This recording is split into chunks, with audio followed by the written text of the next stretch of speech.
Välkommen till den lättsamma podden Let Me Know om den amerikanska rockgruppen Kiss med Marco och Bernt.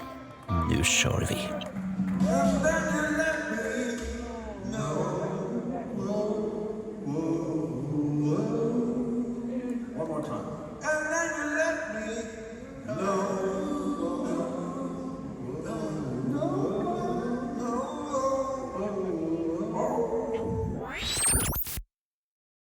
Välkommen till del 3 på Niklas resa mot Mr 203.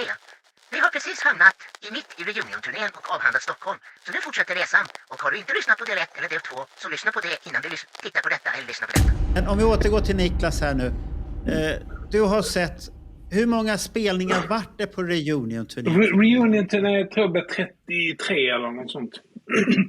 Men det var en lång turné. Det var typ 6 spelningar i USA på sommaren då ju. Sen var det Donington och sen var det Europa igen ju. Och i Europa var det London, det var Stockholm, Göteborg, Oslo, Wien och sen var det båda spelningar i Prag. Och där ordnade jag en bussresa till Prag, tur och tur, som jag fyllde en buss. Jaha, var det du som ordnade det? Ja, med en. Sen gick det 7 andra bussar från Sverige också. Mm. Men är vi framme nu någonstans vid presidenten? Nej, ja. December 96. Så var de här, ja. Mm. Men när var du El Presidente? Ja, det är 2003. Det är ett tag till det. Jag som trodde det var nu. Nej. 96 var det Kihlberg som... Ja, men jag vet att han... och Destroyer föddes 96. Mm. Och Niklas är med i första numret på bild. Ja, det är nog, va? Du står med sälj. Men man känner inte riktigt igen dig, tycker jag. Nej, jag står och dealar dem. Men... Ja, du är lite olik dig själv där på ett sätt. Och då gjorde jag även den här bussresan ner till Prag. Och det var Gerhard Wimmer hade en bra connection in i Prag så att jag kunde få 50 biljetter till varje spelning, 100 kronor stycket betala för dem. Fixa en buss, hela biten, fyllde bussen, åkte ner. Det blev 33 000 över, sen drog jag Venus till Australien i februari och så spelningarna. Hela resan var betald. Jaha, du finansierade så? Ja. Ja, du var ju researrangör. Det var väl inget konstigt egentligen. Nej, men Bernt brukar vilja veta hur man... hur man finansierar. Ja, det är klart jag vill. Och tack Niklas för att jag slipper fråga utan att det bara kommer automatiskt. Ja. För jag är så här oerhört fascinerad över när det blir så här jättemånga spelningar. Jag har inte varit hemlig med den grejen i tidigare poddar. Sen får man vara lite så här finkänslig. Man kan inte liksom bara öppna upp hela människan, men idag kan jag det tydligen. Och jag behöver inte ens, för du berättar frivilligt och det är så jävla skönt. För grejen är just att för jag undrar ju fortfarande hur man kan finansiera en hel Europa-turné. Och jag menar, jag vet vad jag tjänar. Och jag tjänar väl okej. Men jag har inte de pengarna. Det finns inte de pengarna utan då får man ju gå till presentaren på gatan eller någonting sånt. Nej, men det hela tiden har det väl varit att har du hittat grejer så har du köpt det, sen kanske du har lagt på det dubbla. Och sen ändå varit bra i priserna. Jag menar, titta när vi var i New York 92, jag och Nico. Har ni sett alla de här gamla konsertkontrakten från 76-77 som är ute? Ja, det kan ha gjort. Ja.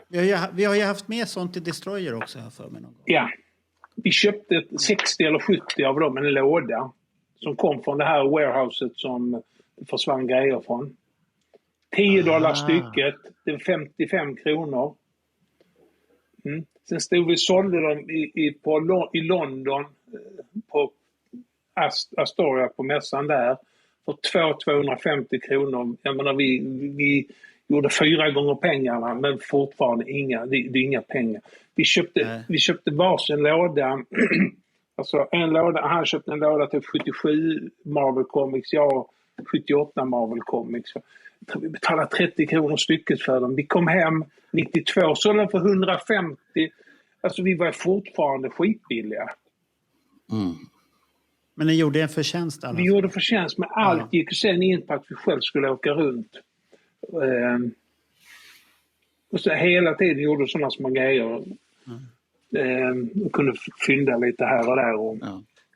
Men det är fortfarande ju som så att de här försäljningarna som ni har gjort, det har ni ju på sitt sätt gjort utav, vad ska jag säga, godhet. Det vill säga att ni har inte, inbillar jag mig, skörtat någon, utan ni har liksom bara tänkt så här, okej, hur kan vi få det här att gå ihop så att vi sen kan finansiera en resa? Och de här nu som har köpt, jag kan tänka mig att de har varit otroligt tacksamma över att de har kommit över de här grejerna överhuvudtaget, oavsett peng. Men du har ju inte blåst någon, Bernt, så länge kunden är nöjd. Nej. Och oavsett vad priset är så har du aldrig blåst någon. Nej. Är kunden nöjd och inte känner sig lurad, då är det okej. Så det är så business. Sa företagaren. Ja, jag sa företagare. Så länge kunden är nöjd och kan sånt där. Och jag känner att då är det helt okej. Och jag förstår att man måste ju finansiera det på något sätt. Om man vill göra en resa. För att han har ju sin andra kostnader också. Boende hemma och sånt här. Men de åren där i början av 90-talet. Du vet, den här faxmaskinen var jävligt bra att ha. Det var det, va? Ja. Den var mycket bra. Vi köpte ju så jättemycket där över från. Alltså de här Creatures of the Night-plattorna som kom. Då faxade du med alla dem, va? Och så fick du över dem. Och i slutändan så var vi var billigare Rockhouse. Vi var billigare Record Heaven och alla de som sålde. Och så, vi gjorde det för att vi sen skulle kunna köpa egna Kiss-grejer eller kunna åka på turné. Vi hade inga superjobb, inga superrika föräldrar som... Ni tänkte till. Vi hittade vägar att göra det, va? Så nu har du fått tips. Nu har du fått tips för att kunna göra den här avatarturnén över hela världen. Att du börjar lite smått att sälja på din samling och sen köper du grejer på de här olika avatarföreställningarna och säljer i Sverige sen. När vi var i USA 92 så fanns det ett Delta flygpass. Det var precis som ett tågluffarkort. Och det betalade du typ 2 500 kronor för. Så flög du över hela USA hur mycket du ville i en månad. Standby. De där kommer jag ihåg och jag har hört talas om dem och man var bara så här, ja. Men Delta hade väl väldigt mycket flyg också så att det var väldigt lätt att komma med. Och sen en annan sak som inte folk tänker på. Jag visste åka till USA, det har kostat lite, men att vara där inne inga pengar alls. Innan bensinen kostade ingenting. Jag menar 4 liter från 10 och det var konstigt billigt där borta på den. Men samtidigt är det ju många säger till exempel att om jag jämför en resa att det är dyrt att åka till Tokyo. Och jag var där 2019. Jag kan inte säga att det var dyrt för jag betalade 6 någonting för resan tur och retur. Ingen större summa för hotellrummet. Och så länge du åt japansk mat så var det ingen fel. Då kom du billigt undan och jag har inte ätit dåligt. Jag har ätit bra. Så att äter du utländsk mat, dricker utländsk öl, ja då blir det dyrt som mattan. Så att håller du bara ekonomiskt och sen hade jag ju turen att ha med min äldsta son Andreas där så att han hade ju redan en lista på restauranger vi skulle gå på som han visste om så att man kan komma och det är ju samma i New York också. Var du går. Ja. Nej, men du kan komma undan jävligt billigt. Du kan lösa det på olika sätt. Och det gjorde vi på den tiden. Så att, Nej, men återgår till reunion-turnén så blev det Australien och sen blev det rätt många i Europa sen på sommaren. Men nu börjar vi ju närma oss 100 här snart då. Ja, vi ska göra Circus Circus-turnén först också. Ja. Men börjar du inte känna dig mätt på det här? Nej. Nej, och under reunion-turnén också så lärde Frank av en händelse lära känna Kiss Tour Counter. En lite äldre man som åkte runt och gjorde all ekonomi för bandet. Och som alltid, på 70-talet sånt jobbade han på Led Zeppelin och allt det. De två fann varandra jävligt snabbt, för de höll på med action båda två etc. Och sen givetvis när jag kom också så introducerades jag för han. Och sen var pass och allt, inga problem i många herrans år efter det. Ja, men vad hittade han honom då? Det var på England. Om du ska ge tips för folk här nu. Vad hittar man de här personerna kring som man måste känna? Nej, men det var bara en ren tur för att jag tror det var Manchester 96. Frank sitter inne i cateringen och dricker något och så kommer där en äldre man och sätter sig ner med vid det bordet för man får sitta ner och så käkar han, så börjar de prata och sen där till. Och nu när vi var i New York så ringde Frank till han också och jag snackade som hastigast med honom. Okay. Han är pensionerad nu, men... Kommer han ihåg? Ja. Häftigt egentligen. Men var han intresserad av bandet på något sätt? Nej. Eller? Han skötte ekonomin. Det andra var inte så viktigt för honom. Men det är en häftig ingång egentligen. Då, det är jättebra ingång i många herrans år för att det var ingen annan som hade den ingången. För att vi slapp ju använda alla andra ingångar och tjata eller fråga om pass och han bara, men klart som fan, mina polare. Och han kanske inte hade så många på den listan heller. Han hade ju knappt några på den listan. Så att det var då blir det att det är ingen som kommer ifrågasätta att det är för mycket. Nej. Pojkar, var är vi någonstans? Det var en bonushistoria som inte du fick vara med om. Den får du höra på klippningen sen. Ja, den får du höra på klippningen sen. Sen var det Europa. Den var ju rätt tråkig egentligen. Det måste jag säga. Vilken är även Stockholm? 96? 97. Ja, men det var ju inte riktigt samma band längre, tyckte jag. Där hade jag nu tröttnat lite, om jag ska vara ärlig. Men jag tror att det hade hänt någonting med dynamiken, för så kändes det på stadion, att det var lite sovande. Gnistan var inte då i alla fall. Nej. Som idag har Kiss special. Här håller man som bäst på att plocka undan efter en av de 2 utsålda konserter som Kiss hade här i Stockholm. Några av de som satt med i publiken var 4 jättenöjda killar som man kunde se på TV4s Småstjärnorna i fredags. De hade nämligen blivit lovade att få träffa sina idoler och proppen var givetvis med.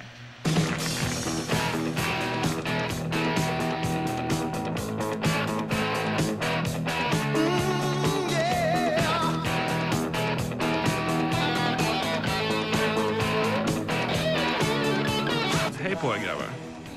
Ska vi berätta vad ni heter kanske? Mattias. Det är du som är Gene Simmons? Ja. Du? Johan. Ska bli? Paul Stanley.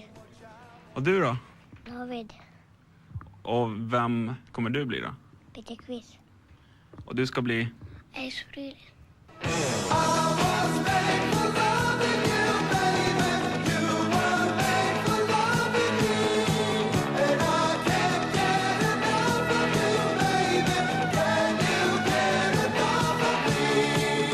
Läskigt att stå på en så stor scen. Den är bara stor när man ser den på tv, men annars är den inte så stor som den ser ut. Det är lite fusk där alltså. Ja.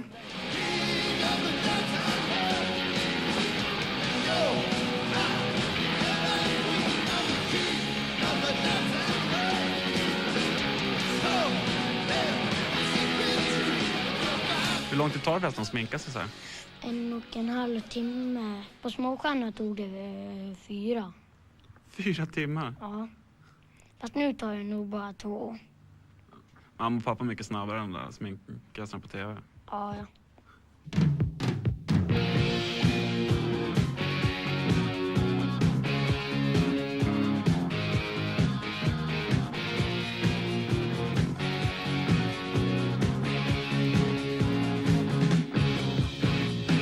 Det verkar ändå rätt bra hand med sminket. Det kan jag väl knappast påstå, men vi gör så gott vi kan. Brukar du hjälpa frugan också?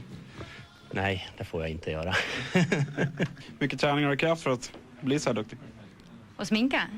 Nej, vi tittar på en bild och så sminkar vi. Vi tränar väl på oss själva ibland. Så det är så festsminken, så går det ut så här. Ja, just det.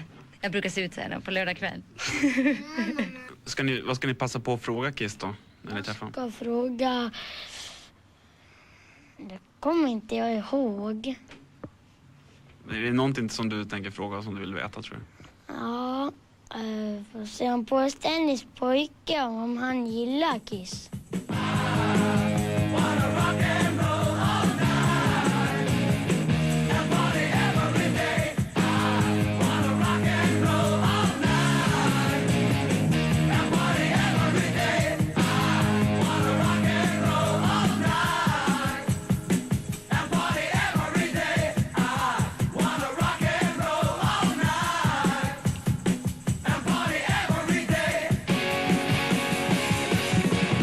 Till och med hår på bröstet nu alltså. Ja, det var jättejobbigt att göra det. Det kittlades. Håret på bröstet? Ja. Börjar det kännas nu? Börjar ni känna er nervösa nu inför ni ska träffa dem? Ja. Och då har du fjärilar i magen eller? Mm. Berätta, hur känns det? Pirrigt. Va? Pirrigt. Du då, hur känner du dig? Det är skithäftigt att träffa dem. Om 5 minuter kommer de att hämta oss.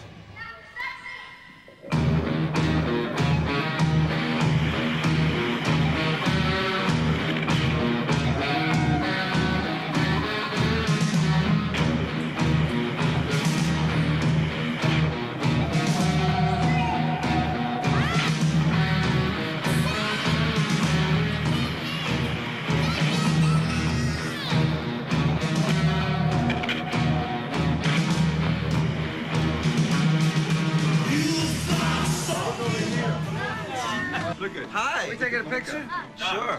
Can you turn around? Who's taking a picture? Turn all around. Face this way, you guys. Come on, right here. There you go. Get right. Right. Come on, Ace. Over here. Everybody get that guy. Get your guy. Hey. This is good. Yeah. That's a good picture. That's great. Make sure we get copies. Look at this little guy. I need a photo. I need a photo. Okay. Get photo. That's great.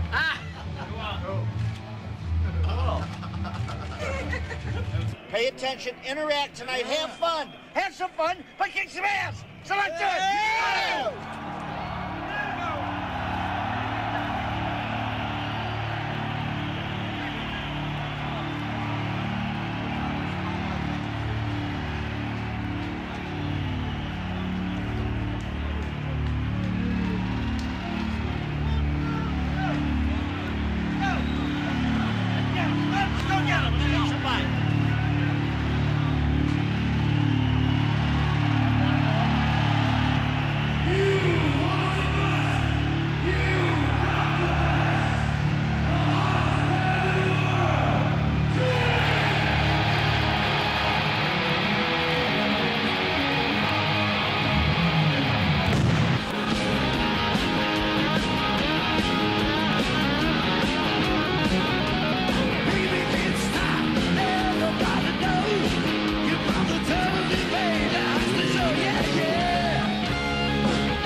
Jag kan avslöja att det var 4 stycken supernöjda och jättetrötta killar som gick hem ikväll.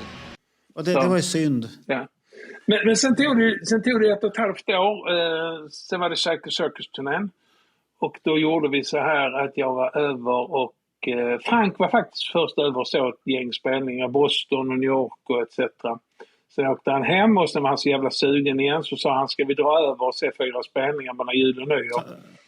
Sa han någonting då så att det var så jävla häftiga 3D-effekter att vi måste åka över och se dem igen? Ja, men Frank älskar bara Kiss. Han älskar Kiss. Alltså, såg han inte 3D-effekter? Jo, men han... Det finns inget mer lojalt och crazy fan än han. Men är det inte de effekterna som Kiss har haft som är de värdelösaste någonsin? Jo, absolut. Så att, det är ingen som nämner att det kommer gitarr ut eller en tunga som... Nej, ingenting. Nej. Och sen står det, sätt på er glasögon. Nej, men vi över så 4 spelningar och sista då, det var Madison, Wisconsin, det var Chicago, det var Grand Rapids och sen avslutade vi i Detroit på nyårsafton 98.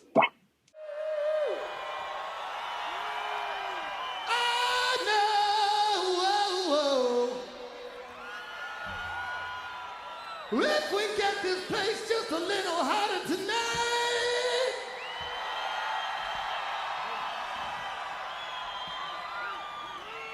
we're gonna have to call out.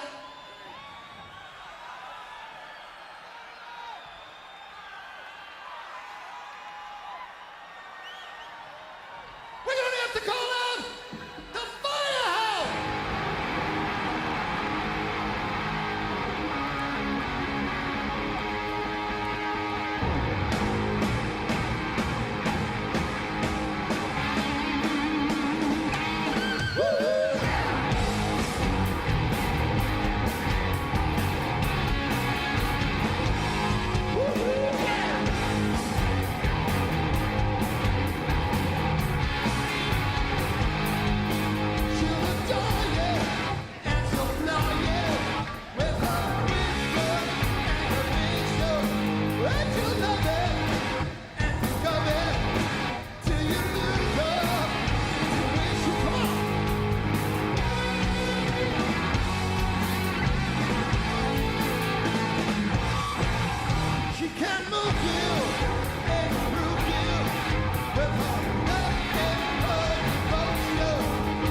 Firehouse.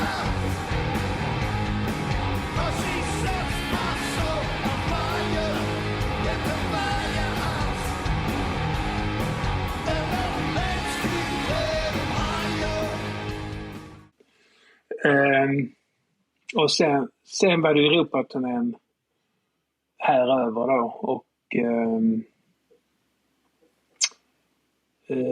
då hade vi även Bruce Kulick här som åkte runt och gjorde de grejerna. Och då såg jag rätt var du inblandad i det? I Stockholm var jag inblandad och Göteborg var inblandad också. Okay. Och Stockholm var en bra affär det också. Och ja. Ja, du behöver inte rättfärdiga att du försöker se till att betala dina... Det är inget konstigt med det, tycker jag. En lång runda såg vi. Jag var nere i Europa några gånger också. Sen skulle jag ner och sett Kiel som blev den allra sista Europaspelningen med originaluppsättning. Men tanken då var egentligen att det inte skulle bli den sista utan Kiss var planerad att spela i Ryssland efter spelningen i Kiel. Aha. Ja. Men sen på NATOs initiativ och så fick de inte åka till Ryssland. Det fanns konserter, alltså biljetter var ett sal och allting där, som skulle till Moskva och Sankt Petersburg spelat redan april 99. Det var redan klart. Så efter Kiel skulle de åka dit. Men Kiel är inte så långt från där jag bor egentligen. Jag har varit ner och sett andra spelningar där. Det går snabbare än att köra till Stockholm. Men jag var ute och festade kvällen innan. Och drack lite för mycket så jag var så jävla bakfull så att klockan 2 på eftermiddagen fick jag säga till Frank, jag vågar inte sätta mig i bilen. Jag har inte nykter. Så det retar man lite på idag för att det blir sista spelningen någonsin med originaluppsättningen i Europa. Ja, det är ju synd. Ja, så är det. Ja. Många nummer ligger vi på nu då? Ja, vi kommer till... Nej, men sen är det ju... Sen året efter blir det ju... Det är år 2000 ju. Då blir det ju... Det är FHL-turnén ju. Och här börjar de snacka för att... Här har man börjat skriva kontrakt med Ace och Peter.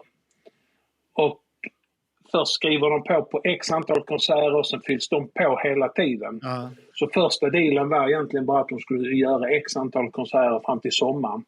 Så vi var över så de 3 första. Premiären i Phoenix och sen Tucson. Sen åkte Frank till Las Vegas och jag såg Las Cruz. Och sen åkte jag hem. Och då hade jag 97 spelningar. Och så sa jag till Alexander Johansson, vad fan, jag måste över i april runda. Så vi drog över en helg, fredag, lördag, söndag. Och så 3 spelningar på rad. Så jag såg min 100 i Knoxville 2000. Men sen den turnén, den blir bara längre och längre ändå. Så att jag och Frank, och det var i april, så jag och Frank stack faktiskt över i augusti-september igen och så 6 spelningar. Och sen blev den ännu längre. Sen 2001 så drog vi till Australien och då hade Eric Singer kommit in på trummor igen. Så att, ja just det var den här röran. Ja, herregud. Ja. Det är här någonstans som vi har den här konstiga sättningen med Ace Frehley, Eric Singer, Gene Simmons och Paul Stanley. Ja, den grymma sättningen. The way it is, Friday, March 30th, we'll leave you with the 80s rock group Kiss in Perth last night for the first Australian concert of their farewell tour. This is Brian Henderson. Good night. Baby, if you're feeling good, yes, baby, if you're feeling down, you know your man is working hard. He's worth a new.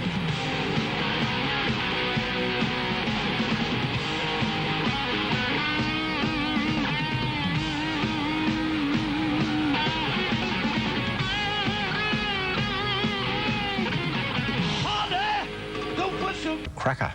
Yes. Here's proof that romance can be found in the least likely of places. Chris Garrard and Penny Kay met at a Kiss concert, so last night they got married at one.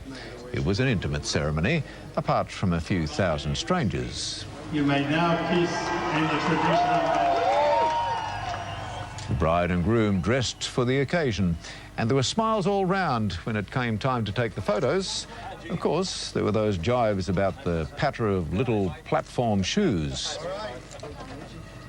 Next time we come back, there'll be Kiss children, and they won't be ours. Finally, there was the bridal waltz. An evening of fancy dress romance. The way it is Wednesday, April 4th. This is Brian Henderson. Good night. Rock band Kiss farewelled loyal fans on the Gold Coast overnight with their last ever Australian concert. Despite controversy over the event being held on Good Friday, the ageless rockers gave their followers a party to remember.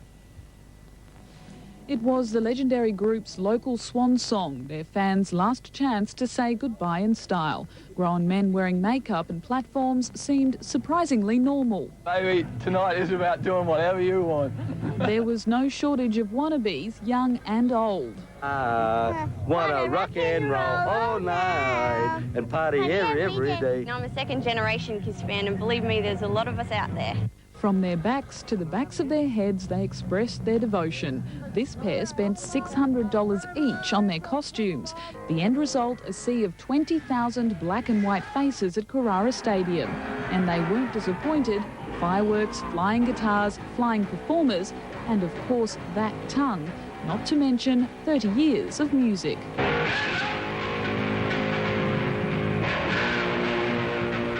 But they didn't party all night. A Good Friday curfew forced the concert to end by 10. Then early this morning, the band left town, leaving the fans with what else but a kiss. Marguerite Rossi, National 9 News. Ja. Men det var bra spelningar, ser du? Jättebra spelningar. Alltså, shit vad bra det var. Men det var lite, jag kommer ihåg omslaget som kom då, Destroyer där. Det var lite speciellt för det skulle vara Erik Singer med smink på omslaget där helt plötsligt. Får jag backa lite grann under det här året? Eftersom du var över flera vändor under samma turné.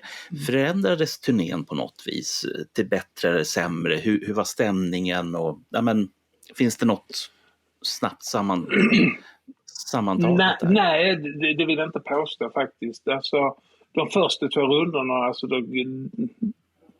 det var de 3 första spelningarna en bit in i mars och sen 1,5 månad senare var vi över så 3 spelningar till. Va? Sen är september, ja men visst, augusti-september, visst de hade väl lackat av lite, va? Men jag och Frank kanske var lite inne på att fan, detta är sista vi kommer att se med originalen nu med Kiss. Va? Vi var väl mer inne på att vi kanske skulle få se Kiss utan smink i någon variant sen. Att Kiss inte var över det var vi inte klara över, men originalet var över i alla fall. Det var väl ingen som var förberedd på det här med Tommy Thayer där? Nej, och sen som sagt, sen var det Australien och det var jättehäftigt turné och då höll de ju på med de här och jamma medleyna och sånt ju och, som extra nummer. Udda låtar som fan körde de och det var jättekul också. Och i samband med det så var det ju mycket, det var Union-turnéer, det var Glam Nation-turnéer i Europa och Sverige. Det var mycket convention. Det var allt det. Just det kommer jag ihåg. Och sen kommer, och dagen efter sista spelningen i Australien på Guldkusten så spelade Alice Cooper. Men då inledde han sin turné dagen efter Kiss avslutade sin och Erik Singer skulle egentligen från början varit med på den turnén. Men han var ersatt av Megadeths dåvarande trummis. Men det funkar inte riktigt så att när jag åkte hem från Australien så hade vi precis startat Scandinavian Entertainment så då visste jag att jag skulle hem och jobba först med Paul Diano, en turné, och sen efter den var klar så skulle jag åka ut med Rat och Alice Cooper och Dio i 2,5-3 veckor. Men under Australien-turnén så med Alice Cooper så ringde han upp Gene och Paul och frågade om Eric kunde lösas långt så att Eric flögs in till Sverige så att han var med på den turnén också. Så, var John Corabi med i Rat? Jajamensan. Han var gitarrist där. Ja, då kommer jag ihåg rätt. Jag kom på det nu att han var på något jävla sätt. Sångaren i den uppsättningen av Rat, det var ju Jizzy som var sångare i Love Hate innan. Och han är sångare idag i Quiet Riot. Alltså han sångare där idag? Och sen hade du ju han Robbie på bas som har spelat med Phil Lizzy, han har spelat med Vince Neil och jävla massa band. Och sen var det det var Dio där också, det kommer jag ihåg. Jag hälsade på Dio på Hovet. Och det enda jag satt och tänkte i huvudet, jag bara satt och tänkte trevligt och träff. Och det enda jag hade i huvudet, fan vad kort han är. Det var det enda jag hade i huvudet och det bara snurrade så här. Men han var jättetrevlig och frågade, det var bra, det var bra. Ja. Och det bara snurrade, fan vad kort han är, den här mannen. Och sånt här. Då var jag ju där med min kollega Hasse. Och vi var ju bjudna till Rat, för jag hade gjort t-shirten där och jag var ju inte stolt över den. Den var inte bra, den t-shirten. Jag sålde ni många utav den? Det var väldigt tryggt, ett par hundra. Ja, det var ju tur. Det var ju fan. Det var mer monsterrock på den, eller vad det var. Kärlek och sånt. Det var katastrofalt egentligen. Men du lärde dig någonting, Marco. Du lärde dig någonting på det. Ja, men det är svårt att göra saker till något man inte... Och Niklas har ju alltid hatat mig för det där att Jag tycker inte Rat är bra. Han älskar ju Rat, har jag förstått. Och jag har aldrig förstått det där med Rat. Och han blir alltid, fan, du har inte lyssnat på det, du måste lyssna på det. Jag försöker. Men det fastnar inte riktigt. Rat tidigt 80-tal är ju väldigt bra, tycker jag i alla fall. En bra bit in på 90-talet. Jag tittar, musikaliskt tycker jag att det är bra, men det är den där jävla sången som inte riktigt fastnar i mitt huvud. Idag skulle jag inte gå och se dem, men då var de bra. Det var speciellt. Den turnén, Kiss i den uppsättningen, hade bara Ace Frehley skrivit på kontraktet, så hade den kommit till Europa på hösten 2001. Ja, vilken otur då. Se där. För det var så långt gångna planer. Yes.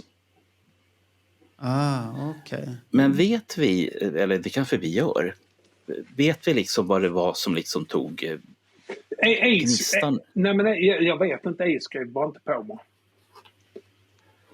Han kände att Tommy Teje var i kulisserna. Ändå så sa han ju att, för han gjorde ju sådana, han gjorde ju några grejer då med Kiss de närmaste kommande åren. Det var ju olympiaden och sådana grejer han gjorde. Ja, det gjorde han, ja. För det som jag kommer ihåg här nu bara rakt upp och ner, och jag hoppas det är den här turnén så att jag blandar ihop dem, och det är att det fanns alltid en extra dräkt som Tommy hade. Ja, och det fanns alltid extra smink utifall det skulle behövas. Han var ju uppsminkad en gång i 2000. Men Ace kom i sista sekund. Det stämmer. Det har jag hört. Och det har jag läst. Jag tror att det stod i någon av de här böckerna vi har läst. Att det är en märklig situation som borde ha dokumenterats. Men ja. Nej, men som sagt, det var jävligt bra. Vad hände sen? Sen var det en massa conventions och grejer vi körde här. Och sen var ju tanken, det är väl en sån här, jag vet inte om jag har berättat det, men hösten 2002 var Eric Singer här över med Alice Cooper. Och då var det ju så att Peter Criss hade precis kommit tillbaka i bandet för att göra symfonispelningen i Australien. Just det, Ja, just det. Och det var Erik Singer jävligt lack för. Han var jättelack för det. Ja, just det. För tanken från början. Så skulle man. Ja, det gött, Ebba. Tanken från början var att Eric Singer skulle spela den spelningen. Och men eftersom Ace inte ville skriva på så var de tvungna att ta Peter istället. Ja, för det skulle vara 3 originalmedlemmar. Yes. Och då var ju hela grejen med Aerosmith var också klar. Och där stod också det kontraktet att det var 3 originalmedlemmar. Men Gene och Paul hade tänkt från början att driva det med Eric Singer på trummor. Ja. Och Ace.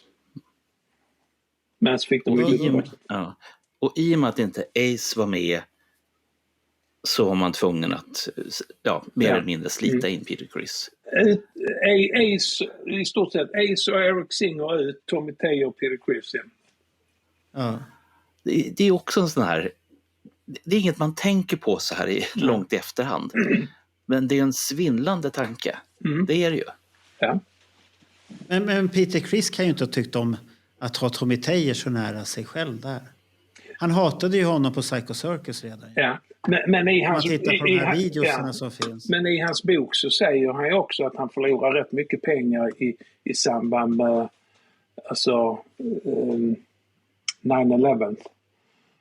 Om han hade investerat pengar av det han har tjänat i grejer så han har förlorat jäkligt mycket pengar och behövde de här pengarna från den turnén. Ja. Som han blev erbjuden. Sen sa han att de lurade han på pengar för att han fick ett visst arvode. För de sa att de inte skulle tjäna så jättemycket på turnén. Men så tjänade de jättestora pengar själv. Men återigen, det är gammal Peter Criss-grej. Återigen. Ja, det är det här han skriver på ett avtal, så har det varit innan. Vi är många till, och sen är han inte nöjd när han ser någon annan tjäna mer. Va? Men skriver du på en lön så får du ta den och sånt där.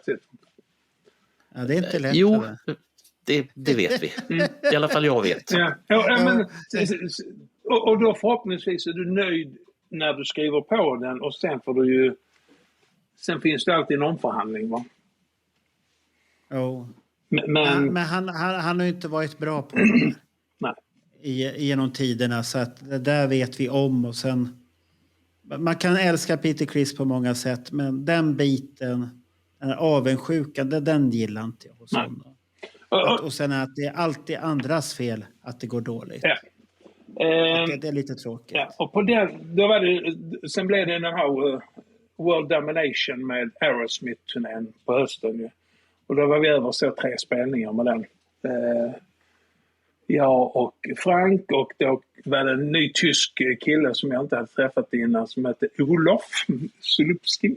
Okay. Som var med över också. Och då hade vi åter... Den var rätt tuff med pass för de flesta, men vi hade vår ingång i Cambrén.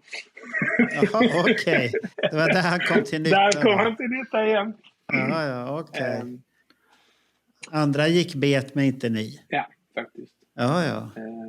Men, det var var det en häftig turné att se överhuvudtaget? Ja, men det var jag har egentligen tyckt om det rätt mycket. Vi kommer med en sån turné med Def Leppard sen också, där Kiss går upp och gör 75-80 minuter stenhårt, va? Och sen kommer det andra bandet också upp och gör stenhårt, va? Aerosmith spelar ungefär samma 75-80 minuter de också. Det är en rätt bra krydda på en sån turné, tycker jag. Ja, okej. Ja, så här doubleheader. Det är rätt så vanligt i USA, det där med doubleheader. Och köra så. Aerosmith gjorde jättemycket sånt för. Ja, för det kanske ekonomiskt är mer gångbart att det är 2 stycken som tar risken om man inte säljer ut riktigt. Ja, men jag hade alltid förhoppningsvis att ett bra paket jag hade tyckt det var Kiss och Lenny Kravitz på en sån turné. Jaha, det var ett udda par. Okej. Jaha. Den hade jag...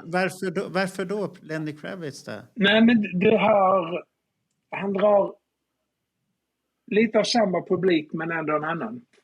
Jag tror det har varit en djävuls kombo. Ja. Många pratar där Kiss och Alice Cooper, men det är exakt samma publik. Du ska ju hitta Kiss Def Leppard var också... Det kan jag hålla med. Så poängen handlar ju inte om det som du är ute efter nu, Niklas, och det som även du säger, Mark, att man ska inte ha 2 band som drar samma publik, utan det ska, som med Lenny Kravitz, det ska liksom sticka ut åt något håll så att man faktiskt kan dra in flera eller en större publik med hjälp av det här. I vissa fall kan du säkert ha samma för att dra, men det var alltid en liten sån här, när det var som mest med de här, sen Kiss körde med Motley Crue, Def Leppard och sånt. Jag hade alltid, vad fan skulle jag gjort med Lenny Kravitz? Jag tror det hade varit en dundersuccé. Fick du chans att berätta det för någon som sen? Nej, jag tog aldrig upp det. Han tog upp det med Camrén där och jag ska notera det. Nej, men vi var som sagt så det, och sen året efter så åkte Peter Criss ut och Eric kom in ju. Så var det den här Rock the Nation-turnén, men den var jag inte över på. Nej. Där kunde du liksom ha slängt på lite mer för att komma upp i antalet konserter. Men det var ju faktiskt så att på våren, några veckor innan symfonin så fick vi vår första dotter också, så att kunna dra iväg väl Nej, det gör man inte. Då finns det ingen familj att komma hem till, det kan jag ju lova dig. Och just Rock the Nation, den drog igång, vi var över så Kiss i oktober, den drog igång i maj månad. Men nu är ju uppsättning. Jag hade gärna velat åka över och sätta. För det var med Poison, det var double med Poison. Never all I can.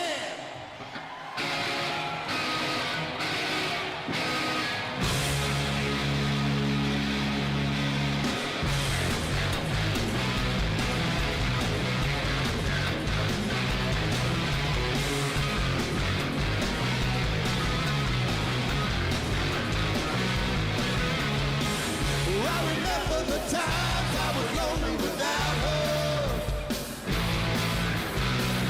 Now she's mine and I spend my time dreaming about her.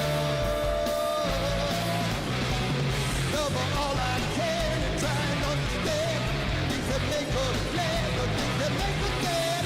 I'm a lucky guy, I hardly ever cry. When the world looks bad, she's never ever sad. Ja. Och då spelar de jävligt mycket roliga låtar också på den. Så. Vad var det för dräkter de hade? Var det live-dräkter de hade? Live-dräkter. Ja, just det. Den där blåa turnéboken, va? Ja. Med blått med folie eller vad fan det är bakom. Just det. Du fick av den turnéboken, va? Ja, den du har aldrig sett den? Nej, jag har inte tänkt på den. var jättefin. Det var jättefin faktiskt. Jag har tittat i och lagt den i arkivet här nu, så att det ligger med andra. Och jag konstaterar, fan vilken jävla hög med turnéböcker det var. Ja. Så där blev inte, sen blev det inte mer Kiss för 2008. Var det den i Stockholm då? Eller? Ja. Men vi var jag och Ekelöf, Frank kom ju också, och Olof. Det blev vi 4 ju. Sen vårt lilla gäng. Vi var nere i Oberhausen och så premiären och var presskonferensen och så. Och det var ju då, det var egentligen de 3 första spelningar på den turnén. Det var väl Oberhausen, München och Wien. Det var väl de enda spelningarna de körde hela live som det skulle köras. Sen började man plocka bort låtar. Men det var nere så Oberhausen och sen blev det Stockholm.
Sen körde vi över till Oslo, vi sa Köpenhamn och Hamburg. Sen blev det inte mer på dem. Pengarna var lite sämre på den tiden bara. Men var det inte då det började det här också med Pauls röst? Jo, det började där faktiskt. Ja, där vi började höra mer och mer det här att... För det blir ju sämre tills hjälpmedel kommer, så blir det bara sämre och sen här börjar ju faktiskt något. En annan grej också, det var ju att djävulusiskt mycket människor började resa. Ja, det stämmer, det stämmer. Det var mycket Facebook hade börjat komma där. Folk hade börjat få connection. Det var lättare att fixa biljetter hela tiden. Folk från, speciellt norrmännen började resa, alltså det var helt galet så mycket folk som började resa runt och se många spelningar. Är inte det här nu Animalize generationen som vi pratar om, som har växt och blivit så pass vuxna så att de börjar tjäna egna pengar? Du har internet precis som du pratar om. Ja, de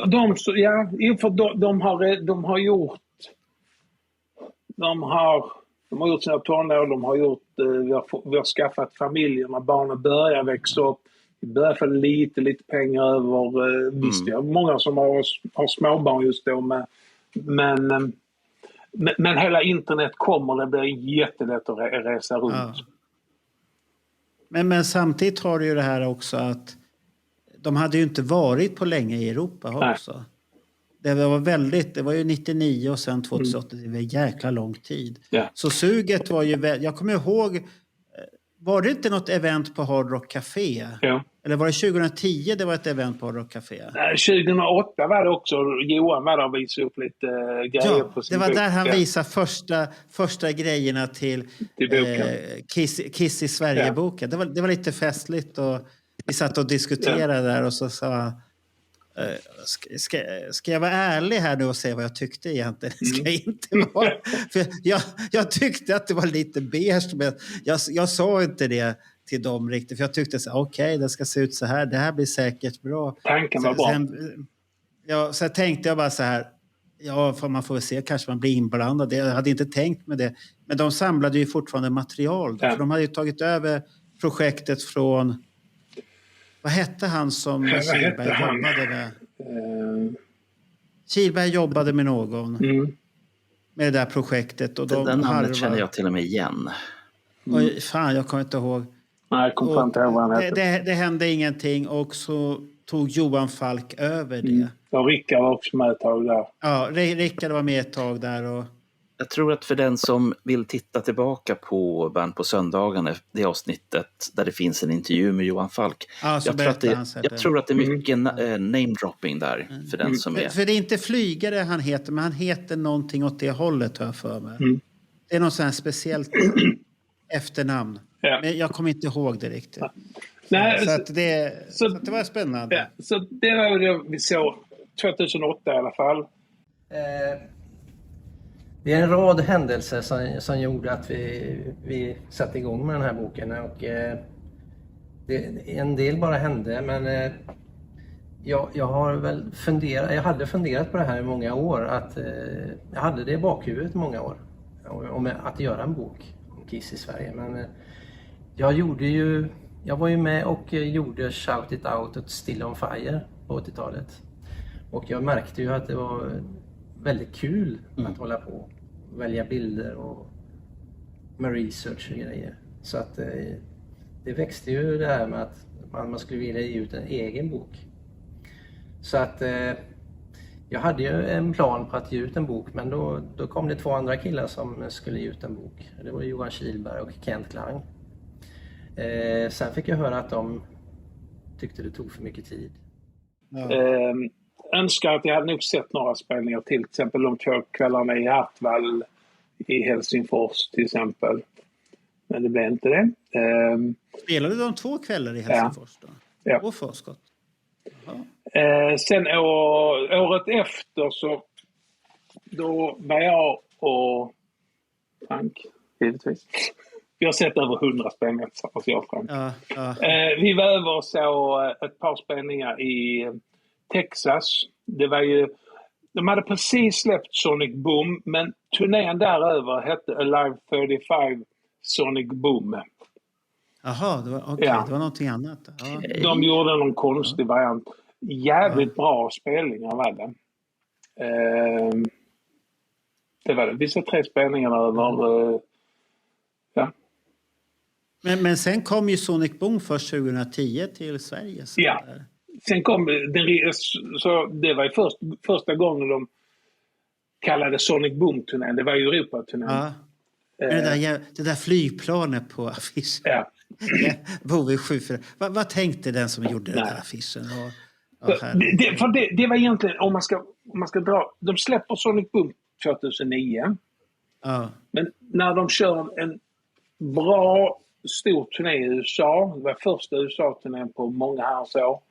De säljer ut mycket och står på de stora ställena själva. Buck Cherry som förband. Och då kallar man inte Sonic Boom utan Alive 35 Sonic Boom. Kommer till Europa sommaren 2010, kallar Sonic Boom. Fortsätter turnén i USA efter Europaturnén. Men då kallar man det hottest show on Earth. Ja, just det. Så man använder aldrig Sonic Boom som... Ja, det är konstigt egentligen. Ja, allt man flöt in i var på ett konstigt sätt. Men jag kan berätta en glädjande nyhet här i alla fall. Att idag har jag lyckats övertala båda mina söner att de ska vara med i Kiss i Sverige-grejen om 2010 som var Gabriels första speldag och Andreas andra speldag. Så de ska vara med där och pappa kommer bli grillad säkert och sånt där. Så att det är synd om mig här idag. Det är synd om det. Men då vet vi vad vi har att se fram emot i alla fall. Ja, så att det kommer ett avsnitt här så att jag har äntligen lyckats med dem och prata så att serien får en fortsättning. Jag har en liten fråga på det som vi har pratat om. Kiss blir ju ett nostalgiband. Och det är inget att snacka om. Men när det här händer det här gradvis under den här tiden? Eller när blir de nostalgibandet? Jag skulle vilja säga någonstans under alla de åren var borta. Så det kändes mycket nostalgi när de kom tillbaks 2008. Där började någonstans med mycket nostalgi. En ny generation fans kom ytterligare till där också. Så att en röst som har börjat gå sönder och så nostalgi. Ja, men låtarna var till exempel 2008-spelningen, kommer jag ihåg, det var riktigt bra ändå på sitt sätt. Och det var bra. Det var ingen fel, samma 2010. Sen var det vissa låtar som... Jag var förvånad för vi satt och diskuterade setlisten här. Andreas drog upp den när vi åkte tunnelbanan hem från stan idag. Kom den upp den här setlisten. Så såg jag, då fanns det ju med den där jävla låten Say Yeah. Den fanns ju med där. Jag bara satt, vad gjorde den där egentligen? Och så säger Andreas, fan, de spelar ju inte God of Thunder här. När dreglade Gene? Och så tittade jag, vet det fan, så kollade vi. Ja, det var bassolo för I Love It Loud. Jag kommer inte att dreglade han på I Love It Loud eller Animal? I Love It Loud, vad får man då? Det var där han drev. Och det var, han sa, vad konstigt. Jag kan hålla med honom när man ser det i backspegeln. Det var jävla konstigt i det där. Men det var det. Och så... Men, därför början var tanken tanken att jag skulle se Hamburg, jag skulle se Stockholm, sen Malmö, Oslo och Ålborg i Danmark. Men sen Englandsturnén blev den låg redan från början, men sen la man till 3 stycken spelningar till Sheffield, Newcastle och Liverpool. Och plötsligt kunde både jag och Frank, vi kände att fan, de kan vi åka och se. Av någon anledning så kunde vi inte se, vi hade inte chans att kunna se. Vi brukar alltid vilja se de första spelningarna på premiären, brukar vi alltid vilja se. Av anledningen att bandet är alltid i stan några dagar innan, du har chans att träffa dem i lugn och ro, sitta ner med dem, bla bla bla. Och fixa till så att du har allt klart för hela turnén med pass och grejer. Så att vi drog över så Sheffield, Newcastle och Liverpool. Så det var lite häftigt. Och Malmö såg jag med dig när vi var där. Så det kommer jag ihåg. Vi satt oss i en bil efter Stockholmsspelningen och åkte ner. Och jag har aldrig känt mig så icke-nördig i en bil. Det sitter 2 vinyldårar och en som är halvt vinyldåre Åh herregud, jag somnade på vägen har jag för mig någon gång. Det gjorde du säkert. det var väldigt speciell resa det där. Men det var lite roliga grejer också för att en av busschaufförer som körde crewet, det var han som hade kört oss på Rat. Och han bor utanför Helsingborg, så att det var lite häftigt där. Och sen faktiskt en grej skulle vi kunna lägga upp, jag skulle ta fram den. Keith kom till mig i Hamburg och sa fan kan du hjälpa till att filma med din kamera ikväll? För Eric ska köra Beth för första gången som en surprise. Så att jag och han så han kallade in mig sen i fotodiket då under extra nummerna. All right. Gene, would you like to join us? I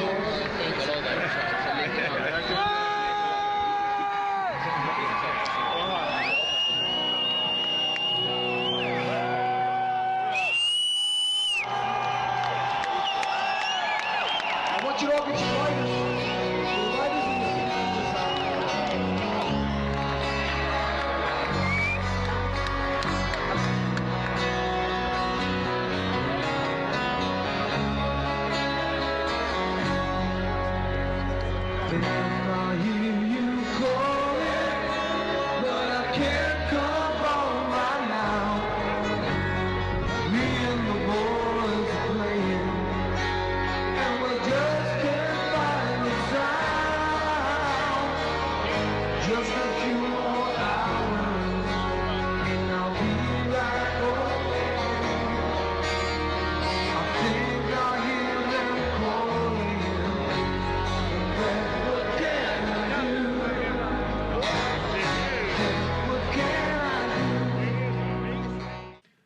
Men den har jag aldrig lagt upp eller sånt där eller visat. Har du aldrig lagt upp det? Nej, han har gjort det. Jag ska leta fram den sen, Marco.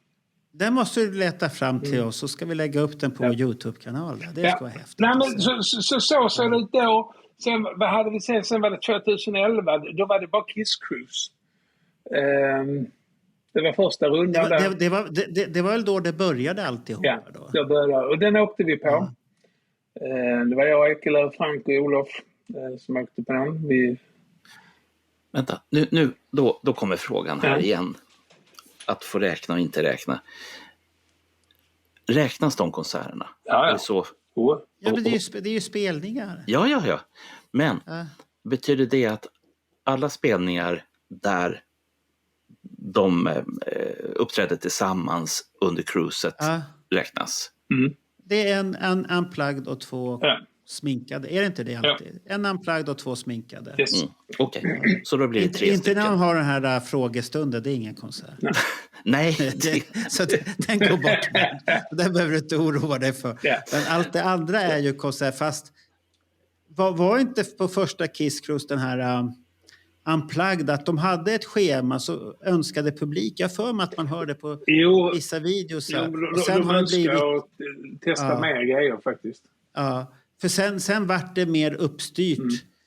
På låtsas fråga så blir det alltid nu kör vi Got Love for Sale. De körde det äldre grejer på första. Sen var det på andra de körde Lick It Up, A Million to One eller något sånt där. Alltså det var kryssningen där, det var jättehäftigt. Det var häftigt att vara med första faktiskt. Det var det. Året efter så blev det ju den i Kollen. Vi var i Portugal. Tror jag. Den i Norge, uppe på Kollen. Och sen var vi, några dagar senare var vi i England och så en kind of klubbspel. Men det var på HMV forum eller något sånt där. Det är typ som en teater som tar väl 1500-2000.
Och sen var det Kiss Cruise på hösten.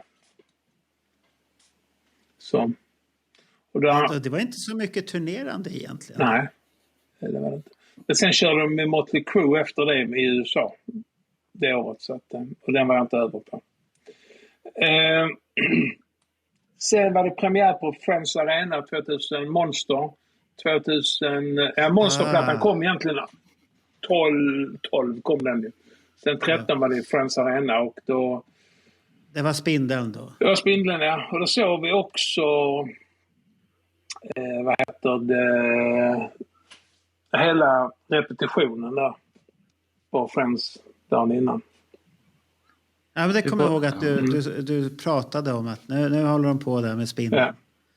Och sen var ju vad heter det? Kronprinsessparet. Ja.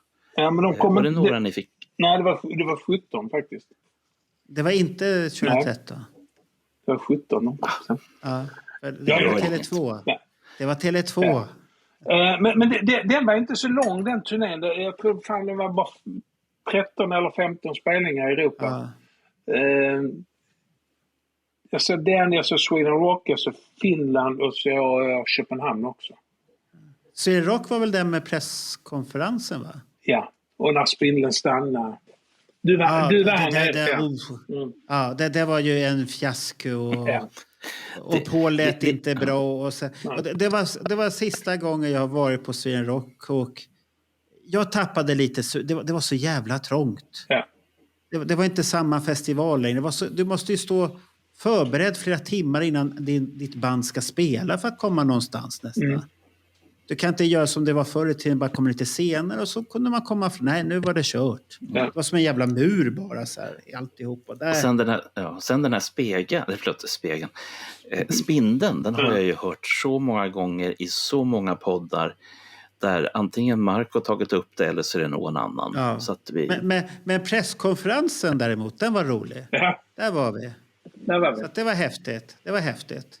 Vi stod där i tältet också, så skulle vi hålla på och dela ut. Eller du ville ha medlemskap och så kom det massor.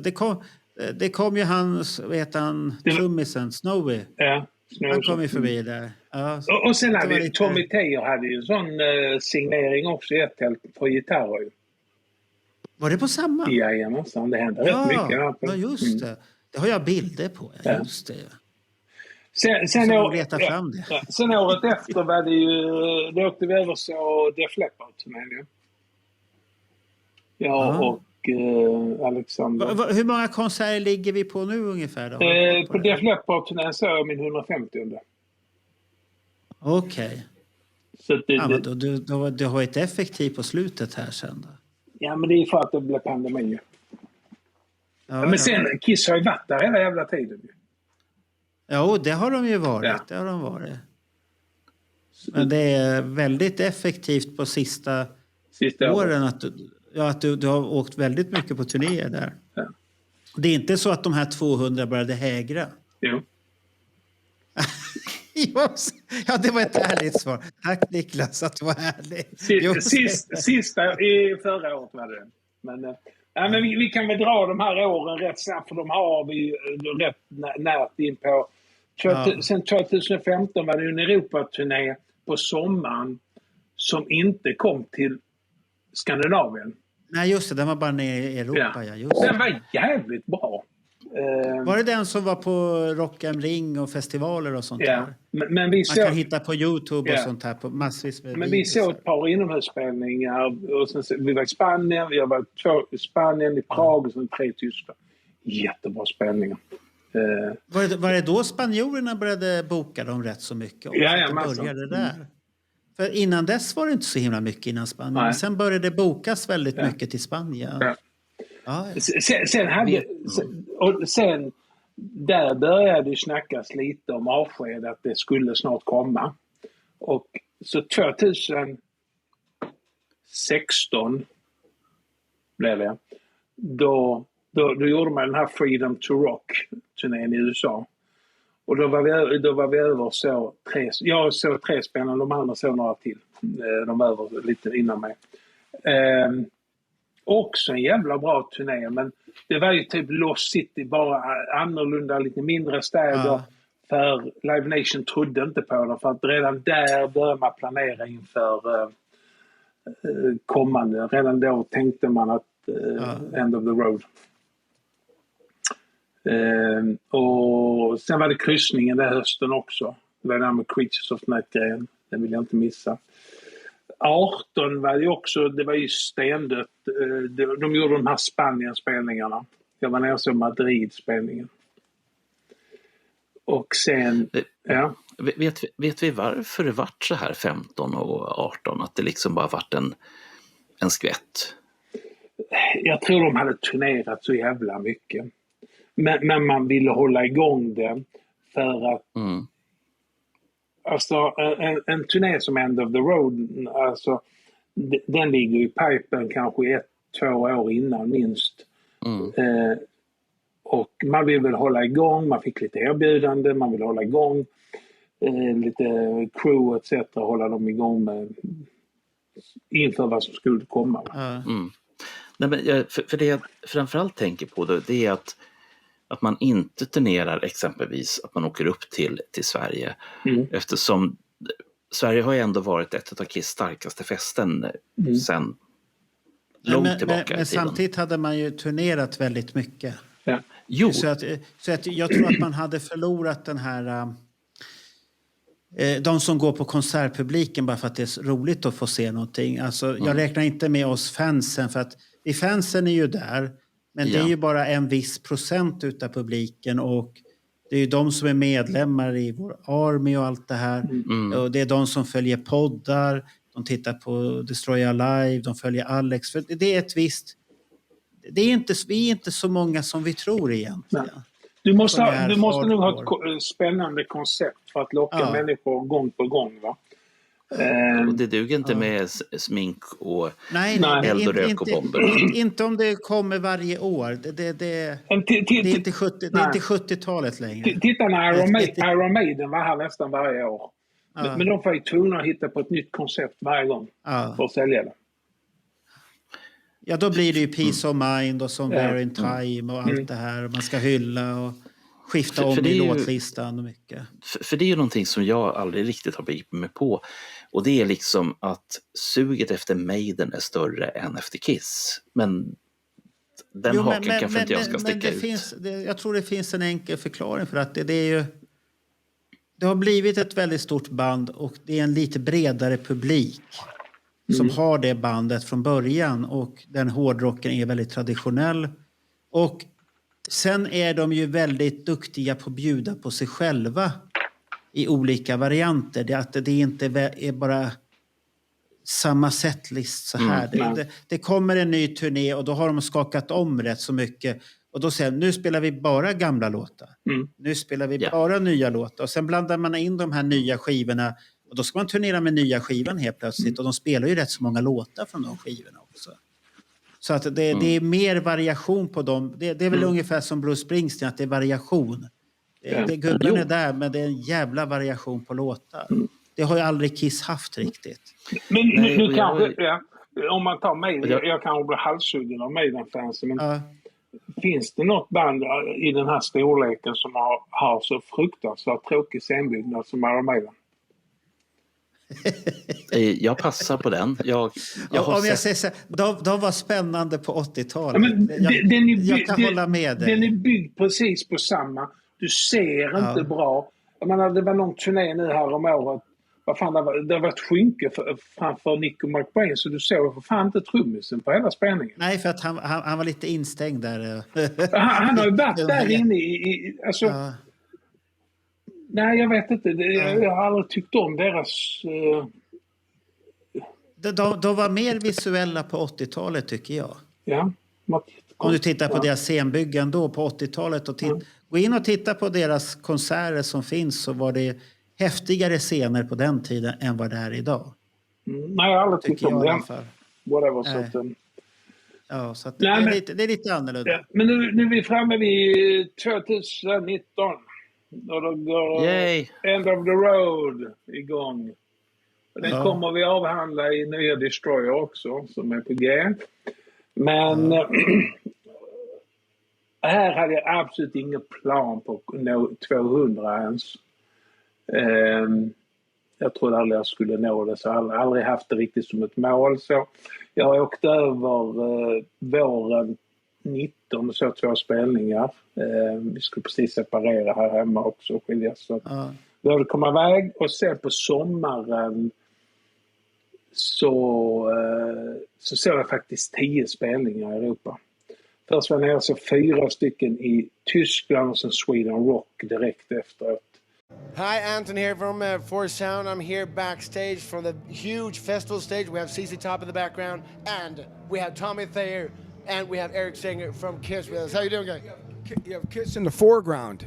See what I did there? You have us in the foreground and ZZ in the background. But actually, we're at Sweden Rock. Tommy, say hi. Hello. Wow. And we got a lot of the great. Ryan, you're not playing here today? You're... Playing with Dennis DeYoung. Oh. I'm going to get in on this too. Why not? And now you got Ryan. Dennis DeYoung. Dennis Dunaway. Oh, you're playing it with him. I didn't know. I didn't know that. That was me. I'm out. Okay. Thank you, Ryan. Thank you, Ryan. I knew he was playing there. I just didn't know what was up. Did you also feel a little bit left out there? I always feel a little left out when I'm around him because he takes up a lot of the air and the oxygen and the words.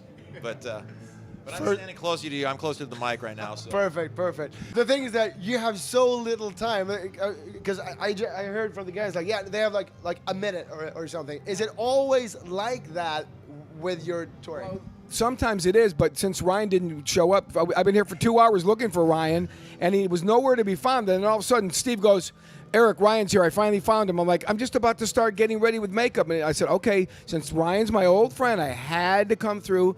And Tommy had to stop his other interview to accommodate Ryan Roxy. I have a good question, though. I mean, do you have developed a kind of like a fear of fireworks and pyro since, because you've been touring quite a lot now with Kiss lately? I mean, how many gigs have you played with Kiss? Do you even know? I probably played somewhere between 500 to 1,000 probably. But this tour, the End of the Road World Tour that we're doing, we just did 45 shows in North America, over 500,000 fans. Most all of them were sold out, and including Madison Square Garden was actually sold out. And, that's awesome. But it's been a great tour, and we've just been having a great time. But the pyro show is over the top, and of course during the winter months in North America, everybody's getting colds, not only in the band but the crew too. So with that pyro dust in the air, it really can aggravate the bronchial. And also when it's cold and a little bit nippy. You asked about the fireworks show, you get scared about it. So the only one that has to be scared is me, because I'm the one that gets, the fireworks are, some of these shows have been very close to me and they're like, whoa. And then Tommy decided to do some new thing with his rocket guitar, which you'll see later. And they had to change it because the first night, I swear to God, I had to like duck. Tommy turns around and goes, and I'm like, whoa. I literally went like that because it blinded me and it was so close. And they're like, yeah, I think we need to adjust that. I did that on purpose. They did. Well, wait a minute. Well, wait, they made him a new Flying V for shooting the guitar because they wanted it to something a little different than the traditional Les Paul that he plays. So I don't know what happened, but that first show, Tommy goes, from side to side, and all of a sudden, hold on, he goes to shoot me, and hold on, it didn't shoot that way, it shot me. I swear to God, it went boom, I'm like, holy shit. Here's the greatest story, though. Back a few years back, one of our effects was Eric would do a drum solo, and actually we did a solo together where I shoot a rocket, and then he had this kind of a torpedo thing, right? It was a bazooka. A bazooka. So one night, Eric, he gets that bazooka up there, boom, and it goes off backwards. He had the bazooka turn around the wrong way, and he almost shot himself. The thing is, for some reason, can you hold that for me? So I went to, the drum tech would hand me the bazooka every night, and he handed it to me in a certain way, so knowing that I grab it and go like this, and I'd be standing on my drums, on top of the drums. For some reason, I don't know why, I turned around and grabbed it and turned it around backwards. And he's pulling on my leg going, no, I'm like this, like, get out of here, like, mind your own business. I go like this, boom, and it shot backwards, and it hit, he knew it was coming, so he moved out of the way. That's a good one. But you said the last tour, but the question is it really the last tour? as far as I'm concerned, it is. Really? Oh yeah. This is the Eric Singer farewell. No. I mean, when it's done, for me, when they say, okay, we're done after 2 or 3 years, whatever it is, then to me, that's when it's done. You know? Yeah, because Judas Priest, I think, has had like 5 farewell tours or something. I mean, there might be Tommy Thayer's Kiss, but, you know. Guys, thank you. 2021, Tommy will be holding auditions for Tommy Thayer's Kiss. Good luck with that, Tommy. Thank you. We'll see y'all in 21-22. Yeah, we'll see you back. Yeah. TT's Kiss will be back here in 2022 for Sweden Rock. Thanks, guys. Men sen hade jag ett uppehåll på några veckor och så var jag nere i Amsterdam, sen var det någon veckas ledigt och sen avslutade vi med 4 spelningar i England. Så att det blev lite sug hela tiden och lite... Ja, det var jävligt kul. Det var inte så att du började känna flåset i nacken utav de andra som kommer närmare dig? Nej. Ja, det är en elak fråga, men jag undrar ju bara här om det är så här maratonlopp och du leder ju där. Och... Nej, men jag har aldrig sett det som en tävling. Jag vet inte riktigt om vem som gör det och det förstår för dem i så fall. Men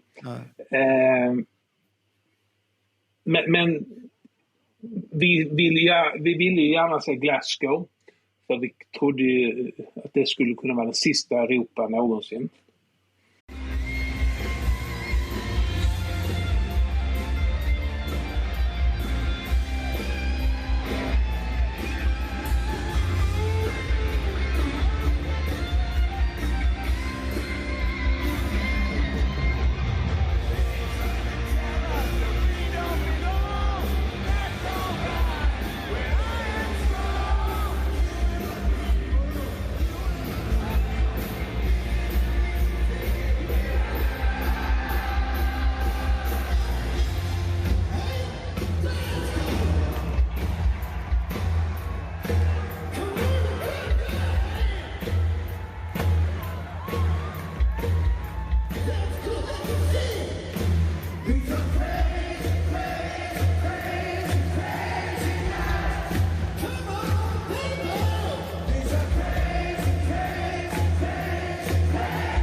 Just in case.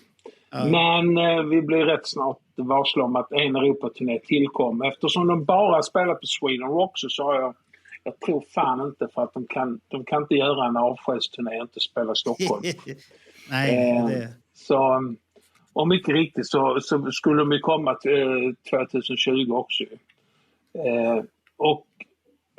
Men där på vinterväven lite sådär mådde väl inte 100%, så jag tänkte fan jag måste, så jag drog över och så 3 spelningar i USA i slutet av februari, början av mars, och när jag kom över så började vi prata lite om det som hände i Italien eftersom det hade kommit några jävla coronagrej eller vad fan de kallar det. Ja, just det. Och att då vet jag att de sa fan vi kan nog inte kunna spela i Italien i sommar i alla fall. För de verkar ha något virus där nere i alla fall. Hur som helst, det blev 3 spelningar där, var den sista var i Los Angeles på Staples Arena.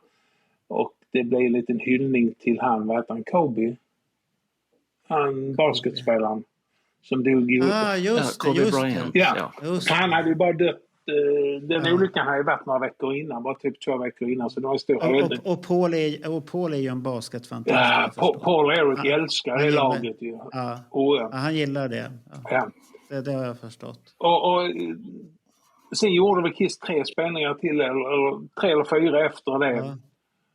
Och sen jag gjorde 3 spelningar, sen stängdes hela världen ner i covid den där. Ja. Och men hann du hem? Jag hann hem, ja. Jag hann hem kom hem på fredagen eftermiddagen, körde Jill Johnson konsert och middag på i Ängelholm på lördagen. Och sen skulle jag gå på Rögle mot Malmö derby sista på torsdagen, men på onsdagen stängde de ner Sverige. Ja, för det, jag kommer ihåg, jag var ju på Simple Minds. Mm. Det var en sista konsert och 2 dagar senare stängdes Sverige helt. Och jag vet att det pratades på den här att det är någon covid och det var några som hade varit på skidsemester som satt rätt så nära. Det var någon konstig, folk vart sjuka och sånt här, men vi kom därifrån och det inser man väl nu efteråt hur nära man har varit folk som säkert fick covid också och sånt här. Men jag ångrar inte att jag var på den konserten, för den var jävligt bra. Ja. Och sånt där. Så att men det vart sista som jag såg och sen stängdes det bara ner som ett baboon.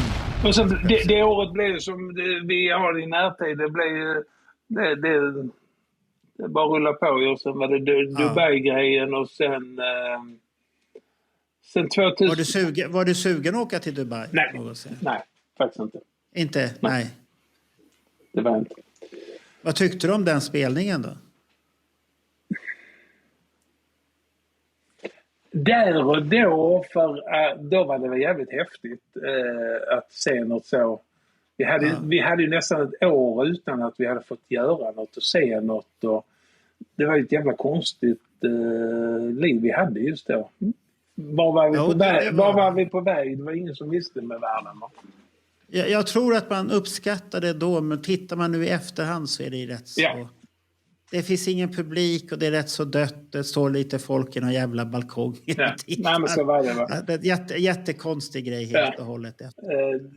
Det som kanske var synd att 2020-turnén ställdes in, det var att Kiss skulle spela till Sydafrika för första gången.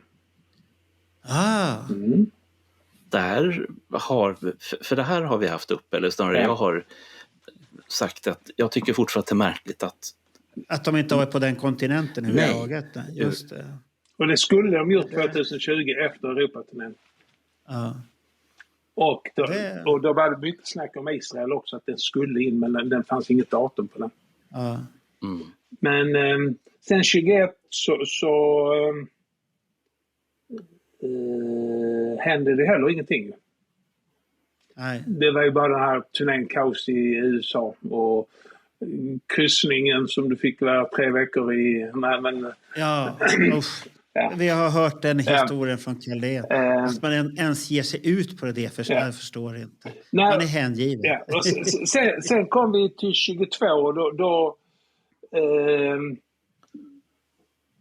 det var en ny Europaturné och vi var nere och Dortmund och hela biten. Jag har skrivit så mycket om detta Destroyer egentligen. Så men den sommaren blev det blev 6 stycken spelningar. Och då trodde jag faktiskt det var absolut den sista turnén. Så att jag var nere och så Dortmund, Hamburg. Hamburg är liksom närmare för mig än att åka till Stockholm. Sen så Köpenhamn, alltså Stockholm, Göteborg. Sen åkte jag och mina döttrar på semester. Och sen några veckor senare så var jag nere och såg Amsterdam som sista spelningen. Men i Amsterdam står ju Paul klart och tydligt så här att vi kommer tillbaka nästa år också. Ja, just det. Så. och då hade jag ju kommit upp med så pass många spelningar så tänkte jag, vad fan. Nej, nu ska du över. Så att det var bara att trycka gasen och så tanken i somras var att min 200 skulle varit i Dalhalla. Men det vart ju det andra kvällen. Andra kvällen blev det. Men det skulle varit första kvällen med Plymouth blev inställd ju. Ja. Så var det. Så första kvällen gick ju han och kära italienare omkring med Mr. 200. Ja, och sen gav han ju dem till dig och du kände dig inte bekväm med. Nej, jag kände mig inte bekväm med det. Nej, för det är inte du som går och skyltar med det där riktigt. Och så tänkte jag, man kanske ska säga det. Nej, så tyst. Men nu är ju katten ut ur påsen. Så att, ja. Jag tror att de flesta visste, men det var mycket respekt för det. Visade att, för Niklas ville inte riktigt skryta om det heller. Nej. Nej, men det har jag förstått. Ja, det får man ha respekt för också. Men nu lockade vi ut honom i påsen. Ja, nu igen. Nu finns det ingen återvändo. Nej, men det är väl... Alltså... Nu är vi liksom på sluttampen. Det är bara ett par... Nu är det bara 3 konserter kvar sen efter Dalhalla. Ja. Det var planerat att du skulle se New York, den sista. Ja. Det hade du planerat och det sa du rätt så länge att det ska jag se. Ja. Och då skulle det bli 201. Varför kom det till 2 till där då? Nej, men det blev 2 kvällar. Det blev i Norge. Tönsberg. Jag ville se Tönsberg efter Dalhalla. Och sen de 2 där. Just det, 2 sista Europaspelningen där. Ja. Just det. Och hur kändes det sen när du vet att det är slut i New York när sista tonen har gått och du vet att nu vart det 203? Ja. Nej, men eftersom inte det kommer ner Destroyer också. Eftersom inte Kiss själv visar några större känslor utan bara matar på det nästan som en vanlig spelning. Grymma spelningar måste vi säga. Lite när de drog igång Detroit Rock City andra kvällen. Då kändes det lite här. Då kändes det liksom... men sen släppte det fanns inga känslor. Alltså inga ledsamma känslor. Jag såg fler människor efter Dalhalla som stod och hade gråtit och hade tårar i ögonen. Ja, det var rätt så många som var tagna. Än i New York faktiskt. Ja. Så att det var mycket det här. Ja. Men det kanske är olika sätt. Du kanske du kanske egentligen tog farväl i Dalhalla på ett helt annat sätt utan att du tänkt på det. Ja. Jag tror jag tog farväl av dem antingen i Glasgow eller Amsterdam. Ja. 19 eller 22 va? Ja. På något sätt, men... Jag tror att det kändes så för Bernt också att när vi stod där i frontlinjen i Göteborg 22 då var jag stod med Nils Bräcke. Vi var så nöjda alla 3. Och sen hann vi bara ut ur arenan så får vi höra när de kommer nästa år. Då var det bara så men vad fan, jag är ju nöjd. Det var bra alltihop och så kom det så. Och sen diskuterar vi mycket om det här. Men var det inte bra så här i alla fall? Ja. Och så får vi höra talas om Dalhalla och tänka att men de kanske gör någonting extra bra av Dalhalla. Och dit ska man inte åka. Och så var vi alla knäppbollar där i alla fall. Så är det ju bara. Men alltså, det är ju bland de... Jag skulle vilja säga de 2 Grönan och Globen 96. Det är de 4 mest klassiska Kiss-konserterna i Sverige.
Ja, jag har ju sett 3 i alla fall. Ja. Jo, men det kan jag hålla med om att det är klassiskt. Eriksdalshallen, men det är på ett annat sätt. Ja. Det är på ett annat sätt. Ja, men jag tror att jag delar din uppfattning, Niklas. När man liksom tittar i backspegeln. Men det konstigaste fortfarande av att ha varit på Gröna Lund är att det vart mäktigare sen. För jag menar, jag hade sett Sweet 2 veckor innan och det var yes. Ja, men så är det kanske alltid, att det tar ett tid att smälta. Jag tror det. Och den då var mig närmare än Kiss 2 veckor senare. Sen har ju den liksom, sen har det med åren mognat och blivit det här som den faktiskt är. Men du kanske inte förstod vad det betydde då? Nej, och det är det. Utan jag var där, helt enkelt. Ja. Så att det är ju som för oss som missade 76 och framförallt de som missade 80 som var närmare för många i min ålder, de som var nära där. För dem är det ju det här att shit, det var sminkade Kiss, det gamla man missade. Och sen kommer det här osminkade. Och sen kommer det här ett nytt kapitel 96. Ja. Den sätter standarden för den generationen som växte upp på osminkade Kiss. Ja. Att det här är konserten. Och jag tror inte det kommer någon konsert förrän, som Niklas säger, Dalhalla där i Sverige som gör ett avslut sen. Och det var ju 2 bra konserter. Det var ingen fel på konserterna. Nej. Det kan man inte säga.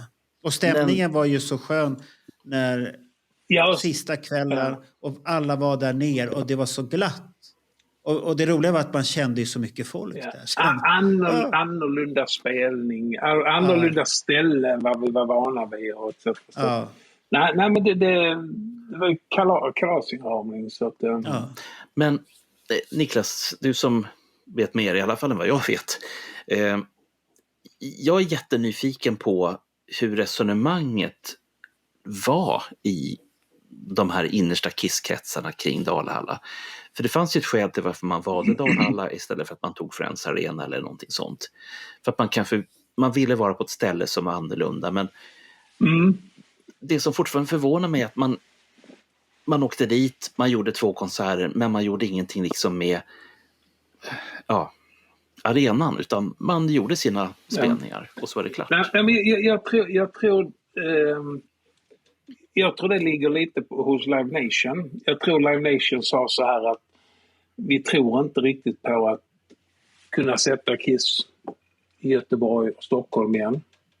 Kommer dra folk, men inte i det vi tror. Det blir en kopia av året innan. Vi har detta stället och som presenterar dem. Det sägs att Doc har varit här och tittat på den och någon representant varit över och tittat på den. Men Kiss tycker, de är öppna, speciellt Doc Magia, de är väldigt öppna för att göra annorlunda grejer. Det ser vi med high-spelningen. Men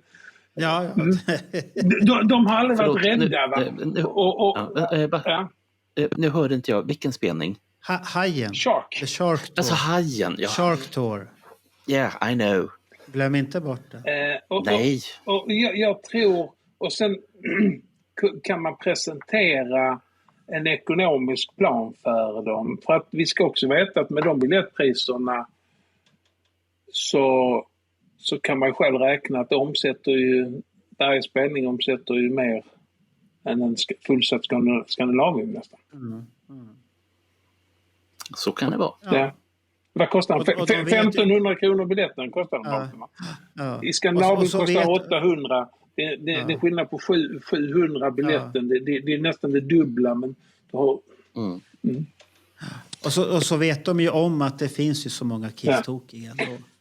Plus att man också, det är lite logistik i detta, att efter Englandsturnén så behöver du inte ta med dig alla grejerna. Den är lite mer nerskalad, du har inte flaggor, du har inte de uppblåsbara dockorna med dig till Dalhalla. Och det har du inte i Tönsberg heller. Okay. I Dalhalla gjorde det inte så mycket, men i Tönsberg blev det, som är utomhus, det blev jättedålig. Det var ju tråkigt för dem. Titta på Tönsbergs scenen som de hade där. Den är smalare än den var i Dalhalla. De hade mindre tefat på Tönsberg utomhus. Det ser jättekonstigt ut den scenen. Men nu när vi har gjort en så här lång resa här nu på podden har vi också gjort en lång resa och du har gjort själv en lång resa som började 83 där. Ja. Var det värt det? Det är absolut. Jag ångrar ingenting. Nej. Jag började 20 november 83 och slutade nästan på dagen 40 år senare. Ja. Har du räknat någonsin all ekonomi du har lagt på det eller någonting? Nej. Alla timmar eller någonting? Nej. Har du tänkt på det? Alla flygresor. Har du ångrat någon resa du har gjort då? Nej, jag tror inte det. Ja, det är skönt, det är skönt att höra. Det är ett äkta Kiss, han ångrar inget. Nej, men det tror jag inte också. Han är glad att han har sett allt. Nej, men jag kan säga så här, hade jag inte varit så nära 200 i år så hade jag inte gjort så många spelningar i sommar, för att det är slitsamt ändå. Åka ut inom helgerna. 96-97 när jag gjorde så många, men det var ju mycket yngre också. Det var fan 25-30 år yngre, va? Det är slitsamt att göra en sån här, och sen kommer du hem några dagar och jobbar på eget hus etc. Va? Så att, det tar energi, för det är enorm energi. 2022. När man bara åkte iväg, titta Stockholm, Helsingfors och Göteborg. Sen var jag slut. Ja.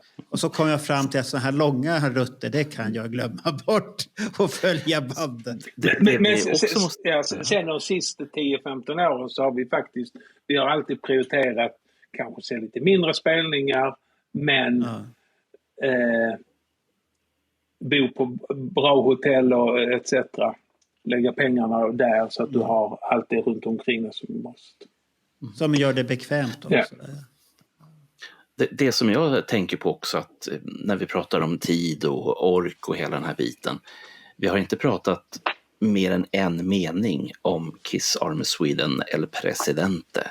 Och all tid som du måste ha lagt där.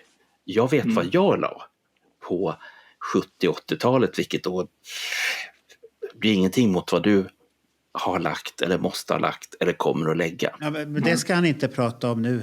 Nej. För det får han prata när han ska komma och prata om nya destroyer som kommer G snart igen.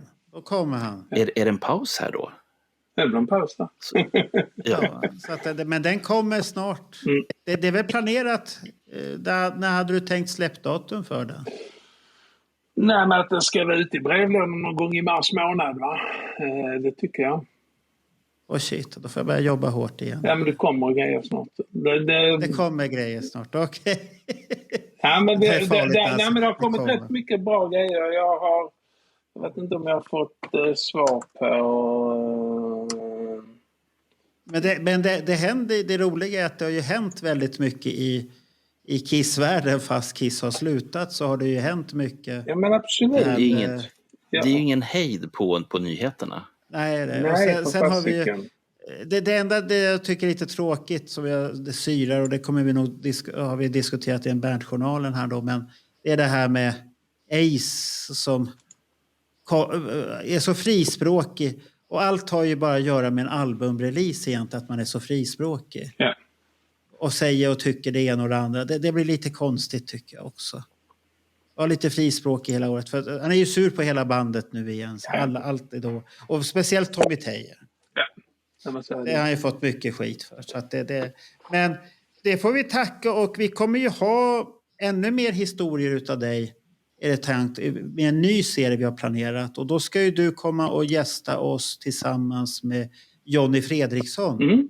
Och då ska ni prata om vad ni har hittat på för bus ute i Europa. Ja. Tillsammans. Ja, och det kommer bli väldigt vanskliga historier, misstänker jag. Det blir turnéer, men inte med konserter med Kiss. Nej, det blir lite konstigare turnéer, och det var som hände egentligen när det inte skulle hända och sånt där. Så det är intressant. Och det tyckte jag var roligt. Och det ska bli en ny... Jag har inte spikat namnet på den serien ännu, men jag har då några andra som kommer också hålla på med den serien. Det är då Johan Kihlberg och Ulf Lorenzi som ska berätta sina konstiga historier. För de har ju kommit fram till att vi har ju hur mycket mer att berätta som helst. Också. Som vanligt. Så att det blir mycket det här året 2024. Ja, men absolut. Också, eller hur? Så att både destroyer och poddar och allt möjligt. Så att håll i hatten, som man säger. Håll i hatten, ja. Alltså, ska vi tacka dig, Niklas? Ja, men absolut. Vad tycker du? Det tycker jag. Tack så mycket för en trevlig resa. Tack själv. Och rätt så otroligt egentligen att du orkat resa så där mycket, tycker jag. Fan, jag det är många år också som han har varit ute och rest. Ja, det blir det ju. Och sen har han ju fått, det som jag tycker är häftigt, att han har ju fått många vänner på den här resan som du känner fortfarande än idag och är god vän med många av dem också. Och det har jag själv också fått. Ja, men det är det som är fantastiskt. Det är jättekul. Ja, så det är roligt. Ja. Så vi tackar. Tack så mycket. Men nu det har varit en väldigt lång podd. Ja, här, du får klippa den här sen. Ja, så det blir två delar. Nu ska jag bara sätta in de andra hörlurarna så ska jag berätta lite snuskam. Aj. Ha det så bra, ni lyssnare. Att ni får inte höra det här. Det här är censur. Hej då. Jag ska bara byta den här. Ja, hej.